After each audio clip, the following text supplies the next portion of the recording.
നമ്മുടെ കർത്താവായ മിശിഹായ്ക്ക് സ്തുതി.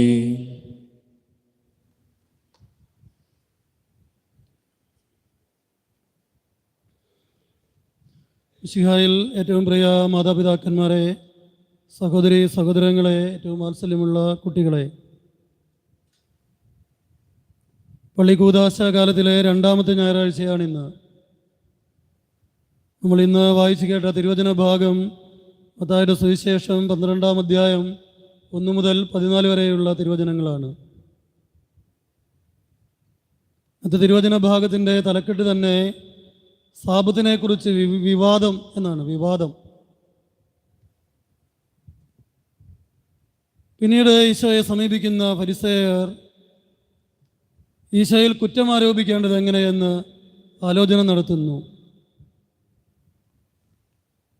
ഏറ്റവും അവസാനം അവിടെ നിന്ന് അവർ പോയി ഈശോയെ വധിക്കേണ്ടത് എങ്ങനെയെന്ന് ആലോചിക്കുന്നു. ഈ 2-3 വാക്കുകൾ നമ്മൾ ഇന്ന് നമ്മുടെ ചിന്തയ്ക്ക് വിഷയമാക്കണം. ഒന്ന്, വിവാദം എന്നാണ്. വിവാദം.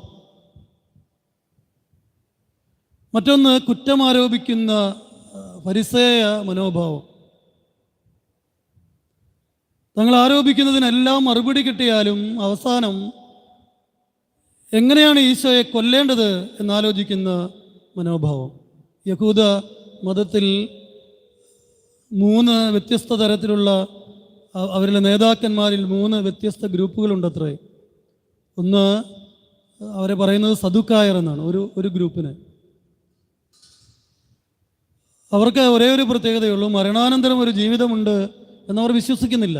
പുനരുത്ഥാനം ഇല്ല എന്നവർ വിശ്വസിക്കുന്നു, സദുക്കായർ.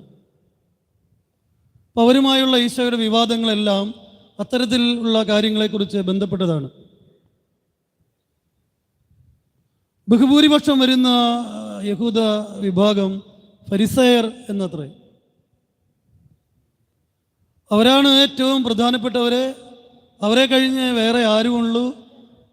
അവർ പറയുന്നതാണ് നടക്കേണ്ടത്. അത്തരത്തിൽ ബാക്കി എല്ലാവരെയും ഇതുപോലെ വിവാദങ്ങളിൽപ്പെടുത്തി കുറ്റമാരോപിച്ച് അപവാദങ്ങൾ പ്രചരിപ്പിച്ച് നടക്കുന്ന ഒരു വിഭാഗം. യേശു നേരിട്ട വലിയ വിഭാഗം എതിർപ്പ് ഫരിസേയരിൽ നിന്നായിരുന്നു എന്ന് നിങ്ങൾ ശ്രദ്ധിച്ചാൽ അറിയാം. 3-ാമത്തെ കൂട്ടര് നിയമജ്ഞർ എന്നാണ്.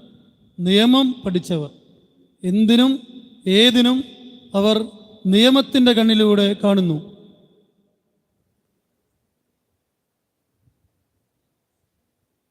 ഇന്ന് ഈ തിരുവചന ഭാഗം പ്രത്യേകമായി എടുത്തു പറയുന്നത് ഫരിസേയരുടെ മനോഭാവത്തെയാണ്. അവർ വിവാദങ്ങളിൽ ഉൾപ്പെടുത്താൻ ശ്രമിച്ചുകൊണ്ടിരിക്കുന്ന ഈശോയെ.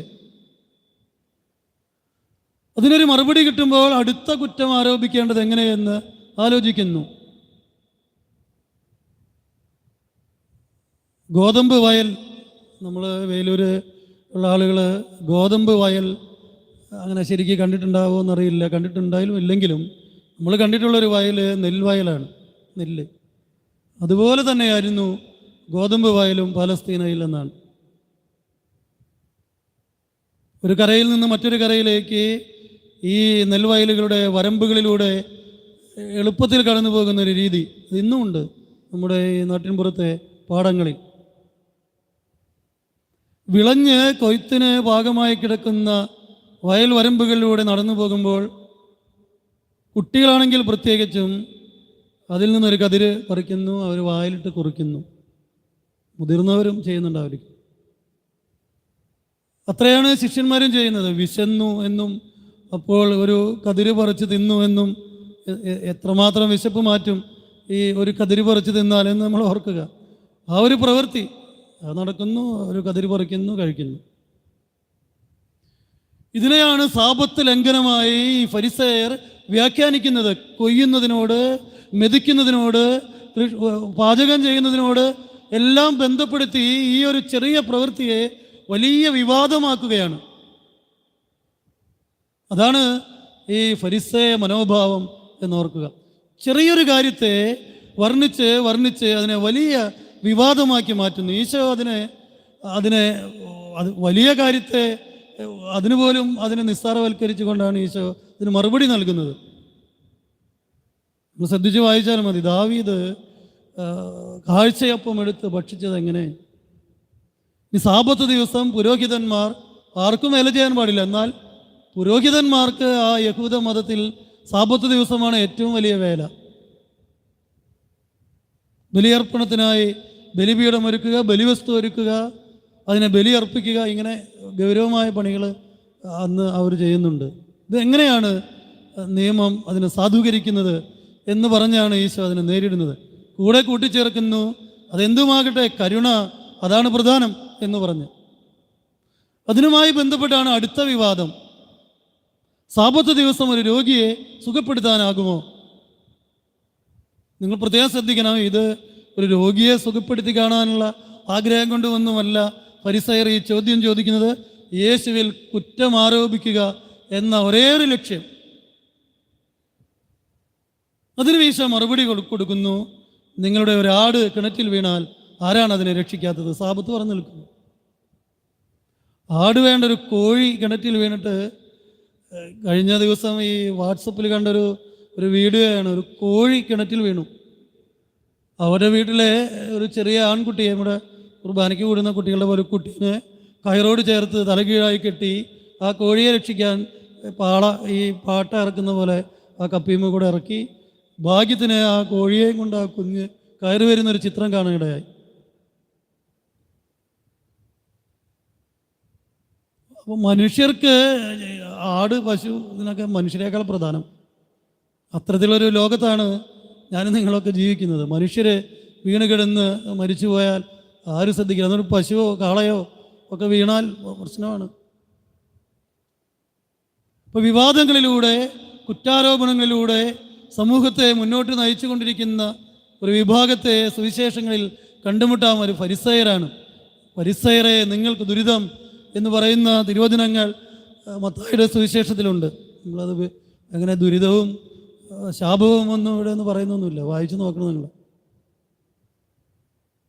ഇതിങ്ങനെ ഇത്രയും പറഞ്ഞത് നമ്മുടെ നാട് ഇത്തരത്തിലുള്ള വിവാദങ്ങൾ ഉണ്ടാക്കുന്നതിനും കുറ്റം ആരോപിക്കുന്നതിനും, കുറ്റമുള്ളത് അല്ല കുറ്റം ആരോപിക്കുന്നതിനും, അങ്ങനെ ഒരു ചൂടിലും തർക്കത്തിലും നിലനിർത്തുന്നതിനും താല്പര്യമുള്ള നാടാണ് എന്ന് ഇത്ര നാളുകൊണ്ട് ഞാൻ മനസ്സിലാക്കിയിട്ടുണ്ട്. പിന്നെ കേട്ടറിവ് വളരെ വലുതാണ്. സ്വസ്ഥമായൊരു കാലഘട്ടം ഈ നാടിനും ഈ ഇടവകയ്ക്കും ഇങ്ങനെ ചരിത്രത്തിൻ്റെ ഏടുകളിൽ നിന്ന് നമുക്ക് തിരഞ്ഞെടുക്കാൻ ബുദ്ധിമുട്ടാണ്. നിങ്ങൾ തന്നെ പഠിക്കുക ചരിത്രം. എനിക്ക് ചരിത്രം പഠിക്കാൻ താല്പര്യമുള്ള ആളാണ്. പക്ഷെ ഇവിടെ ഈ ഒരു മനോഭാവത്തെ മാറ്റി നിർത്താൻ ഈശോ പറയുകയാണ്. കരുണയ്ക്ക് പ്രാധാന്യം കൊടുക്കുക, ദയയ്ക്ക് പ്രാധാന്യം കൊടുക്കുക, നന്മ ചെയ്യുന്നതിന് പ്രാധാന്യം കൊടുക്കുക, മറ്റുള്ളവരെ സഹായിക്കുന്നതിന് പ്രാധാന്യം കൊടുക്കുക, ശാന്തമായി ജീവിക്കുന്നതിന് പ്രാധാന്യം കൊടുക്കുക. ഇതൊക്കെ കഴിഞ്ഞ് അവസാനത്തെ 14-ാം വചനം മത്തായി സുവിശേഷകൻ എഴുതി വയ്ക്കുന്നത് അവനെ എങ്ങനെയാണ് കൊല്ലേണ്ടത് എന്ന ഒരാലോചന നടത്തിക്കൊണ്ടിരുന്നു എന്നാണ്. ഇതിൻ്റെ സമാപനം നമുക്കറിയാം. ഈശോയെ കുരിശിൽ തറച്ച് കൊന്നിട്ടാണ്, വധിച്ചിട്ടാണ് അത് അവസാനിക്കുന്നത്. ഇവരുടെ ഈ ചിന്താരീതി, അത്തരത്തിലുള്ളൊരു മനോഭാവത്തിൽ നിന്ന് യേശുവിനെ മാറ്റി നിർത്താതിരിക്കാൻ, യേശുവിനെ കൊല്ലുന്ന ഗണത്തിൽ പെടാതിരിക്കാൻ പ്രത്യേകം ശ്രദ്ധ വേണം, കരുതൽ വേണം നമുക്ക് ഓരോരുത്തർക്കും എന്നീ തിരുവചന ഭാഗം നമ്മെ പഠിപ്പിക്കുകയാണ്. നമ്മുടെ പറഞ്ഞിട്ട് കാര്യമൊന്നുമില്ല. നമ്മുടെ ഈ നാട് ഇങ്ങനെ ഈ ഒരു ഇടവക എന്നുള്ള തലത്തിൽ ഒരു ദേവാലയം, ഒരു കമ്മ്യൂണിറ്റി, ഒരു സമൂഹം ഒക്കെ ആയി വരുത്തിയ ആ അച്ഛനെ തന്നെ ഇവിടുന്ന് ഓടിച്ചു വിടുന്ന ചരിത്രമാണുള്ളത്. കൊല്ലാൻ ശ്രമിച്ചു. ഈ തിരുവചനങ്ങൾ പോലെ അവനെ കൊല്ലാൻ എന്ത് ചെയ്യണം, അങ്ങനെ ഇല്ലായ്മ ചെയ്യാൻ. പ്രിയ സഹോദരരെ, ഈ ഒരു മനോഭാവം നമ്മളെ മനസ്സിലുണ്ടെങ്കിൽ അതിൻ്റെ ഫലം എപ്പോഴും ഇങ്ങനെ തന്നെയായിരിക്കും.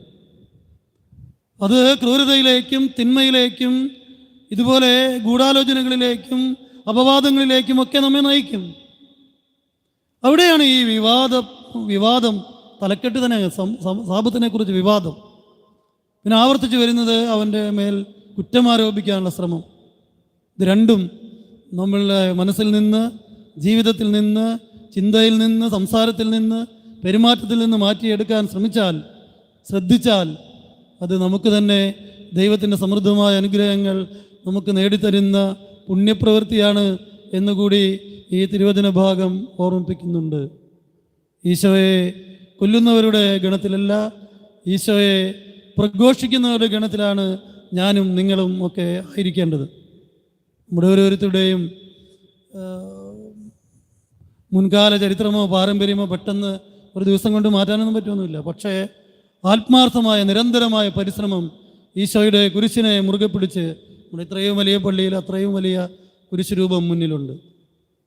ആ കുരിശിനെ മുറുകെ പിടിച്ച് നന്മയിൽ ഉറച്ചു നിന്ന് പ്രവർത്തിക്കാൻ നമ്മൾ തയ്യാറായാൽ വിവാദവും അപവാദവും ദുഷ്പ്രചരണവും ഒക്കെ ഇല്ലാതായി കെട്ടടങ്ങി നമുക്ക് പ്രഘോഷകരുടെ, ദൈവത്തിൻ്റെ, ഈശോയുടെ വിശ്വാസികളുടെ ഗണമായി നമുക്ക് മുന്നേറാനാകും എന്ന് ഈ തിരുവചന ഭാഗം നമുക്ക് ഉറപ്പു തരുന്നു. നമ്മുടെ ഓരോരുത്തരുടെയും ജീവനെയും ജീവിതത്തെയും ഈശോയുടെ സന്നിധിയിൽ സമർപ്പിച്ച് അവിടുത്തെ വലിയ അനുഗ്രഹത്തിനായി നമുക്ക് ഈ ദിവ്യബലിയിൽ വിശ്വാസപൂർവ്വം പങ്കുചേർന്ന് പ്രാർത്ഥിക്കാം.